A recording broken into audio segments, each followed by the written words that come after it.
할렐루야, 반갑습니다. 저는 반가운데 반갑습니다. 말씀을 시작하기 전에 이제 여러분 의도적으로 제가 가운데로 몰았습니다.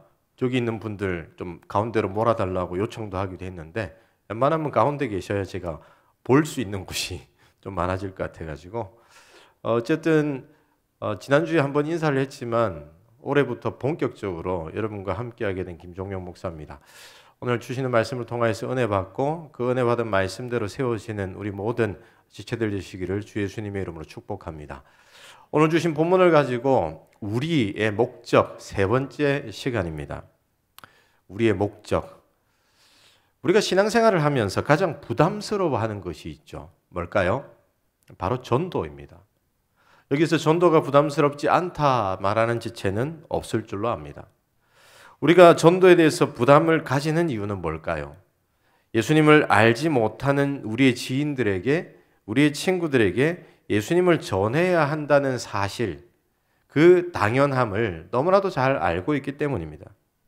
모른 채 하고 있는 것도 한두 번이지요.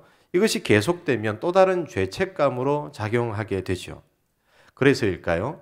전도주일에 어떤 현상이 벌어지냐면 분명 10명에서 15명 정도가 왔는데 숫자가 그대로예요. 왜일까요? 전도하지 못한 지체가 죄책감 때문에 교회를 안 오는 일들이 생깁니다. 죄책감을 어떻게든 해결해 보리라. 방법은 전도하는 것밖에 없는데 전도를 하지 못하는 현실 가운데 있기에 더 힘들고 지치는 거죠. 그래서 교회에서 전도주의를 선포하고 날이 다가오면 다가올수록 우리는 부담감에 휩싸입니다. 그런데 여러분, 아마도 이 부담감은 우리가 천국 가는 그날까지 결코 끊어지지 않고 계속될 겁니다. 여러분이 청년의 시대를 지나서 결혼을 하고 자녀를 낳고 장년으로서 살아갈 때에도 교회에서는 계속해서 전반기와 하반기 전도에 대한 외침과 전도에 대한 당위성과 왜 전도하지 않느냐라고 하는 설교들을 많이 듣게 될 겁니다. 왜냐하면 이 전도는 예수 그리스도께서 우리에게 맡기신 우리가 가장 삶에서 중점을 다하여 바라보아야 할 것이기 때문입니다. 그래서 사람들은 이런 전도에 대한 부담감을 해결해 보기 위해서 이런 시도를 합니다. 여러분 이런 말들 들어보셨나 모르겠습니다. 전도에 대한 또 다른 시각입니다. 전도는 그리스도인의 아름다운 삶을 보여주는 것이다. 혹시 이런 말 들어보셨는가요? 전도는 나가서 누구를 선택해서 그 사람을 만나서 복음을 전하는 것, 그것도 있지만 내 삶을 보여주는 거다라고 하는 말들 참 많이 합니다. 전도는 삶을 보여주는 것이다. 전도는 삶으로 하는 것이다. 기타 등등의 말이 많이 떠돌고 있습니다. 그런데 여러분, 이런 모든 말들은요, 죄송합니다, 허상입니다. 예수님께서 우리에게 그런 말로 전도를 희석시키지 말라고 말씀하십니다. 이것은 사람들이 생각해낸 전도의 부담을 마음속에서 보라도 덜어내 보자라고 하는 또 다른 시도에서 나온 결과입니다.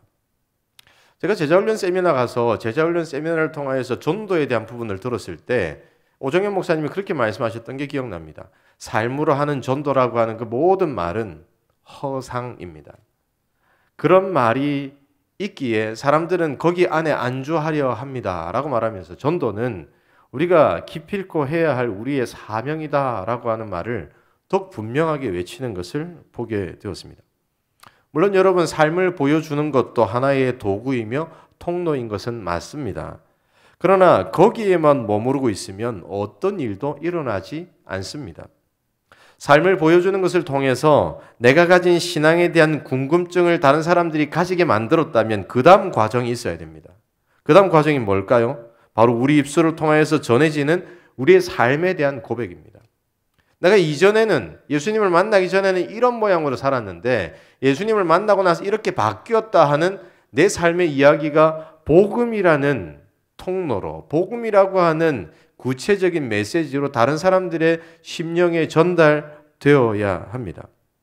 때로는 이 삶에 대한 고백일 수도 있고 하나님을 향한 찬양과 하나님이 하신 일들을 들려줄 수 있는 우리 입술에 담대함이 있어야 합니다. 결국 어떤 지체들은 더욱 분명한 고백이 있기에 누구를 만나든지 복음에 대해서 짧게 소개하고 설명할 수 있는 지체들도 있을 겁니다. 그렇게 이 모양 저 모양으로 자기에게 허락하신 하나님의 그 은혜의 말씀, 복음, 예수 그리스도의 십자가를 외칠 수 있어야 합니다. 그래야만 삶으로 보여지는 통로를 온전히 사용하는 그런 모습이 됩니다. 하나님께서 우리에게 허락하신 것도 바로 이러한 사명입니다. 우리는 지난주까지 에베소서의 말씀을 가지고 우리라는 공동체가 어떻게 시작되었고 하나님께서 우리에게 맡기신 것이 무엇인지 나눴습니다. 이는 우리가 어떤 모습으로 세워져야 하는지, 그리고 하나님께서 우리를 어떤 존재로 삼으셨는지, 우리의 고귀한 모습에 대한 가르침이었습니다. 한번 기억을 더듬어 볼까요? 우리를 부르신 목적 첫 번째 기억나십니까? 뭐죠? 없네요. 함께 고백합시다. 다시 한번 우리를 그리스도 안에서 하나 되게 하시기 위해서. 이게 첫 번째 목적이죠. 두 번째 목적은 무엇이었습니까? 우리를 하나님의 기업과 영광과 찬송으로 삼으시기 위해서입니다. 하나님이 기업으로 그분의 영광과 찬송으로 삼으셨다는 것은 우리가 얼마나 존귀한 존재인지를 알게 하시는 거예요. 우리 자신의 정체성에 대한 부분입니다. 그렇다면 여러분, 우리는 하나님께서 하나 되게 하셨기에 그 하나됨을 누리기만 하면 되는 걸까요? 그리고 우리가 하나님의 기업이며 하나님의 찬송이며 영광이기 때문에 그 모습만 제대로 갖추고 있으면 되는 걸까요? 그렇지 않습니다. 하나님의 목적은 우리를 세우는 데에만 있지 않습니다. 하나님의 목적은 우리를 부르시고 세우시고 이제는 또 다른 사명을 주시는 데 있습니다. 그 사명이 바로 전도입니다. 그 사명이 바로 이 세상 사람들로 하여금 우리를 통하여서 하나님을 알리는 겁니다. 그 사명이 바로 하나님이 행하신 위대한 일을 우리의 모습을 통하여서 세상 사람들이 인정하게 만드는 겁니다. 오늘 본문에서 이를 더욱 분명하게 말씀하고 있습니다. 우리가 읽었던 13절과 14절의 말씀을 한 목소리로 읽겠습니다. 시작. 그 안에서 너희도 진리의 말씀 곧 너희의 구원의 복음을 듣고 그 안에서 또한 믿어 약속의 성령으로 인치심을 받았으니 이는 우리 기업의 보증이 되사 그 얻으신 것을 속량하시고 그의 영광을 찬송하게 하려 하심이라. 우리가 구원의 복음을 듣고 믿었고 성령으로 인치심을 받은 이유가 무엇 때문이라고 말하고 있습니까?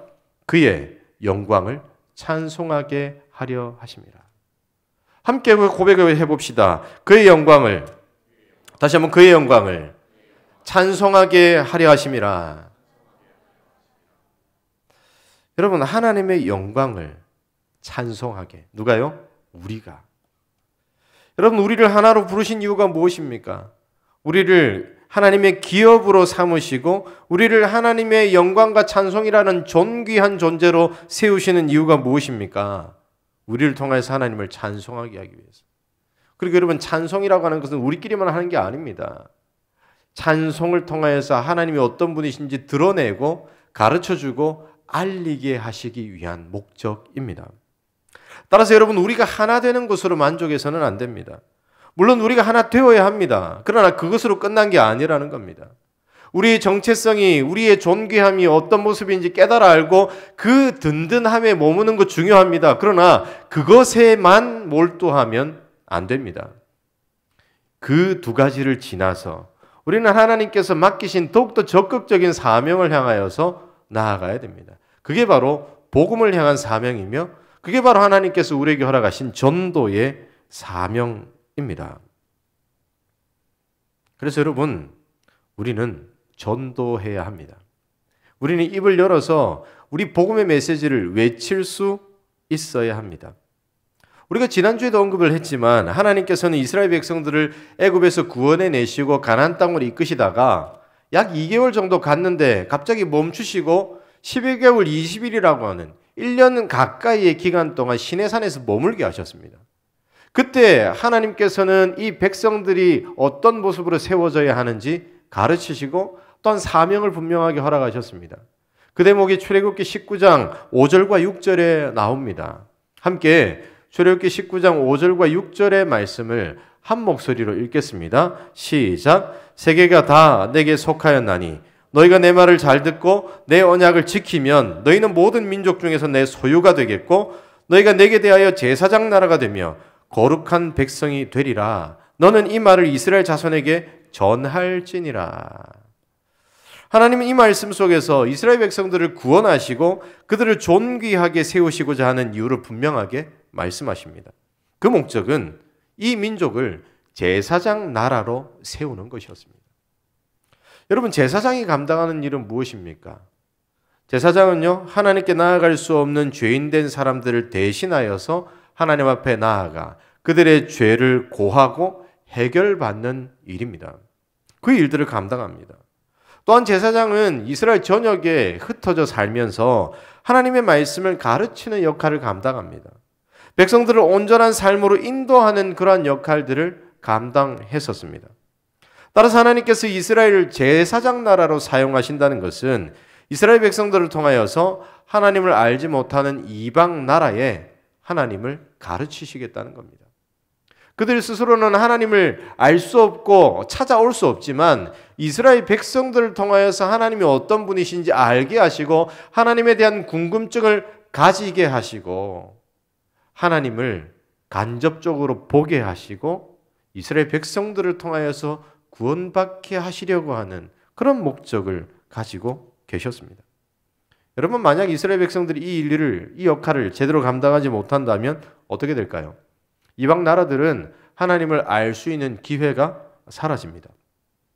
뿐만 아니라 이러한 역할을 맡은 이스라엘 자신들이 하나님께 받은 거룩한 백성이라고 하는 신분을 오해하게 됩니다.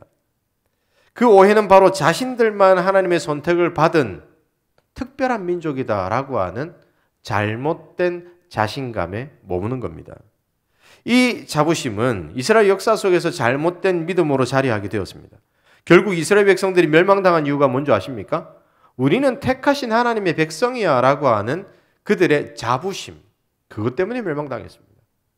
예레미야서를 잘 보면요, 하나님께서 예레미야 선지자를 통해서 백성들에게 계속해서 말씀하시는 것이 있습니다.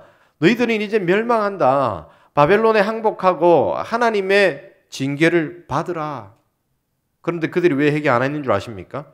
우리에게는 성전이 있고 우리에게는 하나님께서 허락하신 제사 제도가 있고 우리는 특별한 하나님의 백성들이기 때문에 결코 하나님께서 우리를 멸망시키지 않으실 거야 라고 하는 밑도 끝도 없는 믿음이 그들 가운데 있었기 때문입니다. 하나님께서 그들을 선택하신 이유가 분명 열방을 향한 하나님의 도구로 제사장 나라로 사용하시기 위해서였는데 거기에 관심을 가지지 않고 거룩한 백성이며 하나님의 선택된 자손이라고 하는 것에만 집중했기에 그들은 잘못된 신앙과 잘못된 삶의 방향으로 나아가게 되었다는 겁니다. 사랑하는 청년 여러분, 하나님께서 우리를 하나로 부르신 목적은 우리를 하나님의 기업으로 부르시고 하나님의 영광과 찬송이라고 하는 고귀한 존재로 부르신 이유는 하나님의 영광을 찬송하게 하기 위함입니다. 우리에게 맡기신 하나님의 복음을 우리 입술을 통해서 드러내게 하시기 위함입니다. 우리에게 허락하신 그 크신 은혜를 나타내게 하시기 위함입니다. 우리는 이 일을 감당해야 합니다. 만약 우리가 이 역할을 감당하지 못하면 우리의 하나됨은, 우리의 존귀함과 우리의 자랑은 아무런 쓸모가 없습니다. 우리가 서로 사랑하는 것도 아무런 쓸모가 없습니다. 우리끼리 사랑하고 우리끼리 즐겁고 우리끼리만 우린 괜찮은 존재들이야? 하나님 앞에서 부끄러울 뿐입니다. 이 속에서 흘러넘치는 은혜 또한 하나님께서 맡기신 복음을 향한 목적으로 나아가는 발걸음으로 확장되지 않는다면 소용이 없습니다. 이 모든 것은 하나님을 나타내기 위한 목적이 있기 때문입니다. 이 모든 것은 거룩하고 영광스러운 하나님께서 우리에게 복음을 알게 하시기 위해서 주신 것이기 때문에 그 곳에서 허락하신 은혜를 따라 하나님께서 주신 기쁨이 있다면 그 기쁨은 곧 나를 통해서 흘러나와 다른 곳으로 나아가야 합니다. 혹시 우리가 아직 하나 되는 것이 버겁고 우리의 정체성의 회복이 더디고 기쁨으로 신앙생활하는 모습이 부족하기 때문에 나는 아직까지 복음을 전하는 사명을 감당하기 힘들 것 같다라고 생각한다면 그런 생각이 들 수는 있지만 거기에 머물러서는 안 됩니다. 여러분, 이것은 하나님께서 태초부터 계획하신 것입니다. 또한 우리에게 그런 능력이 없지만 우리는 이 일들을 위해서 애쓰며 하나님의 도우심을 구해야만 합니다. 우리가 애쓰며 하나님께서 맡기신 사명을 감당하기 위하여 기도하며 하나님을 찾을 때 하나님께서 우리에게 합당한 능력을 허락하시기 때문에 하나님께서는 그러한 우리의 열심으로 하나님이 맡기신 일을 감당하리라 하는 모습을 원하십니다. 만약 여러분, 우리가 이 일을 제대로 감당하지 못하면 어떻게 되는 줄 아십니까? 하나님은 분명 우리를 흩어버리십니다. 예수님이 승천하신 후 하나님이 크신 능력을 부어주시고 크게 부흥했던 교회가 있었습니다. 그 교회의 이름은 바로 예루살렘 교회였습니다. 그 교회는 늘 하나된 교회였습니다. 많이 가진 자는 자기의 가진 것을 내어놓고 내 것을 내 것이라 주장하지 아니하고 정말 한 가족처럼 지냈던 그런 교회였습니다.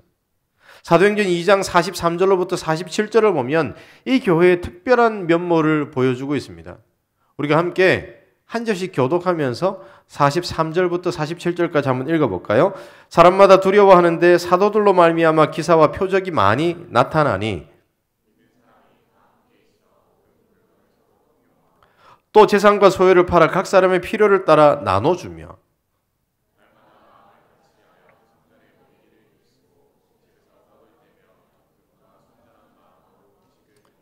47절 다 같이 읽습니다. 하나님을 찬미하며 또 온 백성에게 칭송을 받으니 주께서 구원받는 사람을 날마다 더하게 하시니라.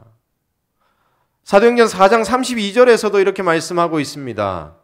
사도행전 4장 32절 함께 읽습니다. 시작. 믿는 무리가 한 마음과 한 뜻이 되어 모든 물건을 서로 통용하고 자기 재물로 조금이라도 자기 것이라 하는 이가 하나도 없더라. 여러분, 이 정도 되려고 그러면요, 사랑이 정말 넘쳐 흐르는 모습이라는 겁니다. 그냥 하나 된 교회, 그냥 하나님께서 보시기에 흡족한 듯한 교회, 예루살렘 교회였습니다. 그런데 여러분, 하나님이 이 교회를요 사방으로 흩어버리셨습니다. 그것도 교회가 조금씩 조직이 갖추어지고 7명의 집사가 선출이 되어서 사도들은 말씀을 전하는 일에 전무하고 나머지 헌금이나 행정이나 구제나 집사들이 담당할 수 있도록 다 이제 분화되고 좀 더 성장하면 될 것 같은 그런 시기에 이 교회가 흩어지게 됩니다. 세상의 핍박 아래에 노출되게 됩니다. 사울이라고 하는 사람이 일어나서 그리스도인들을 잡아 죽이려 합니다. 그래서 예루살렘 교회를 섬겼던 많은 사람들이 흩어졌습니다. 여러분, 하나님이 왜 이들을 흩으셨을까요? 그 이유는 바로 이들에게 맡기셨던 복음의 귀한 사명을 이들이 온전하게 감당하지 못해서였기 때문입니다. 그들이 예루살렘에만 머물러 있었기 때문입니다. 예수님은 승천하시면서 제자들에게 이런 명령을 하셨습니다. 사도행전 1장 8절의 말씀, 여러분 다 외우죠? 함께 읽어볼까요? 오직 성령이 너희에게 임하시면 너희가 권능을 받고 예루살렘과 온 유대와 사마리아와 땅끝까지 이르러 내 증인이 되리라 하시니라. 여러분, 예수님께서 이들에게 복음을 맡기신 장소가 어디입니까? 예루살렘과 온 유대와 사마리아와 또 어디요? 땅끝까지 보내시는 것이었습니다. 그런데 여러분, 그들은 지금 어디에 머물러 있죠? 예루살렘에만 머물러 있습니다. 그들은 은혜를 누리고 하나됨을 누리고 기쁨을 누리고 있었지만 자기들 안으로만 향하고 있었어요. 이것이 복음을 든 사람들이 힘을 내서 밖으로 향해야 하는데 나아가지 못했습니다. 유대 지역으로, 사마리아 지역으로, 이제는 사마리아를 넘어서서 온 열방으로 나아가야 했지만 그런 사명을 받았지만 감당하지 못했습니다. 그랬더니 하나님께서 흩으신 후 어떤 일이 일어나는 줄 아십니까? 사도행전 8장 1절을 보면 이렇게 말씀하고 있습니다. 함께 사도행전 8장 1절의 말씀 한 목소리로 읽습니다. 사울은 그가 죽임 당함을 마땅히 여기더라. 그날에 예루살렘에 있는 교회에 큰 박해가 있어 사도 외에는 다 유대와 사마리아 모든 땅으로 흩어지니라. 스데반이 죽고 난 이후에 증인이 되었던 사도 바울이 되기 이전입니다. 사울이라고 하는 청년이 예루살렘 교회를 핍박하자 일어났던 일이 무엇입니까? 사도 외에는, 교회에서 말씀을 가르치고 말씀으로 성도들을 양육하는 사람 외에는 어디로 흩어졌습니까? 유대와 사마리아 그리고 모든 땅으로 흩어졌습니다. 사도행전 1장 8절에서 예수님께서 승천하시면서 명령하셨던 그 명령을 온전히 따르지 않았기에 하나님께서 흩으시고, 그 이후에 사도행전 8장 1절에서 온 유대로 사마리아로 온 땅을 향하여서 나아가는 모습을 보게 됩니다. 왜 이런 일이 일어납니까? 이건 모두 하나님께서 그 교회를 다스리시며 행하셨던 하나님의 역사입니다.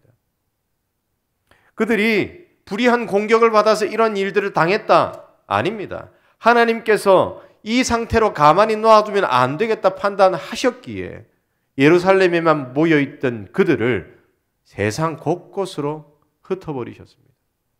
나중에는 사울이라고 하는 예루살렘 교회를 핍박하던 청년을 하나님의 도구로 삼으셔서 온 로마 지역에 복음을 선포하는 일들을 감당하게 하십니다. 여러분, 이러한 하나님의 일하심을 보면 하나님이 무엇에 집중하고 계시는지 우리는 알 수 있습니다.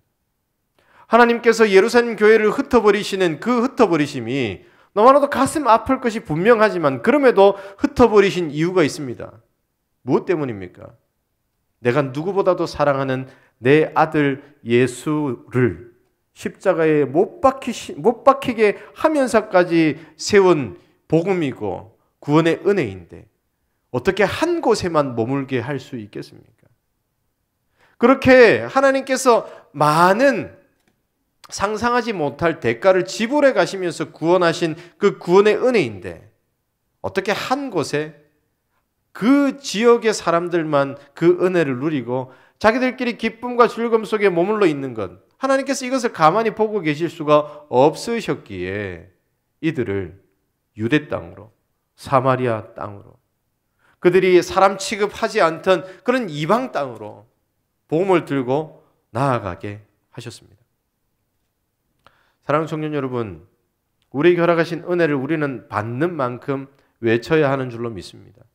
우리가 하나가 된다면 그 하나됨의 목적은 복음을 외치는 데에 있습니다.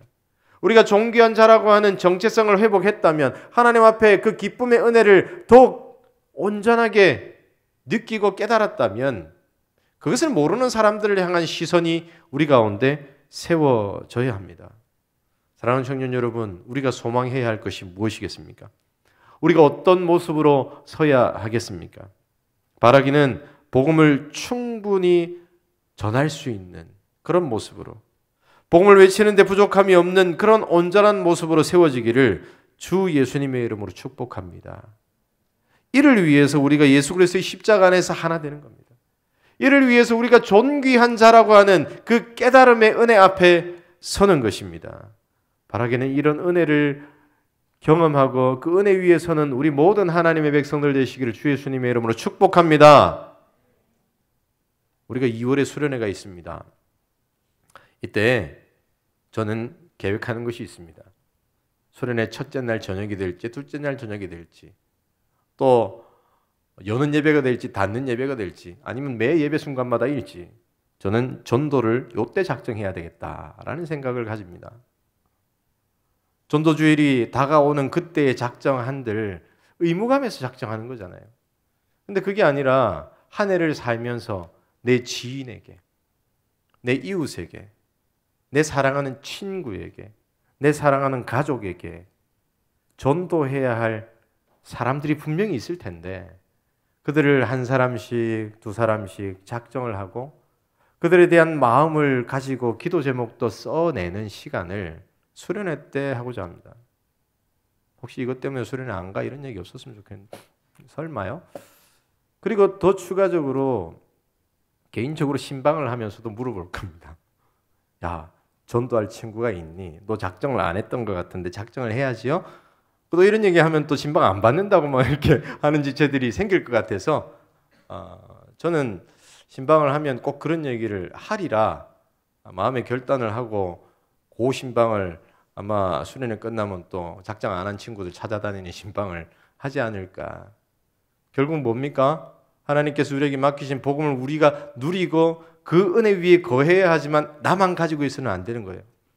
내가 가지고 있는 복음을 나만 누려서는 안 되는 겁니다. 우리 공동체끼리만이 아니라 더 하나님께서 외치를 하는 것으로 나아갈 수 있도록 그렇게 세워지는 우리 공동체가 되기를 주 예수님의 이름으로 축복합니다.